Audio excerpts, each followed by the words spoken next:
Nabuksan na sa publiko ang bagong busway station sa North EDSA. Mayroong bridgeway na nagkokonekta sa bagong busway station sa SM at iba pang mga sakayan. Covered ang walkway at may escalator at elevator rin para sa mga senior citizen at persons with disabilities.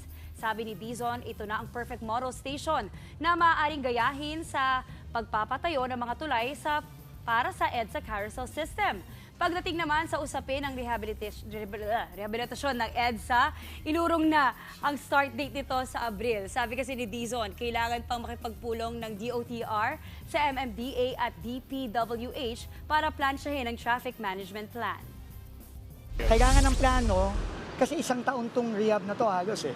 Hindi biro tong trabaho na to. So, syempre, hindi na kami magpapaligoy-ligoy, hindi na kami magkukunwari. Medyo mabigat na trabaho yan at may epekto yan sa traffic. Sinasabi na namin ngayon.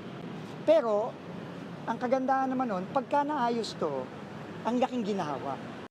Mga kapatid, Dimples Romana po, kumpletuhin ang inyong umaga ng mga kwentong puno ng inspirasyon. Salubungin po ang bawat araw ng may ngiti at pag-asa. Kaya't mag-subscribe na po at mag-follow na sa aming social media pages ng News 5.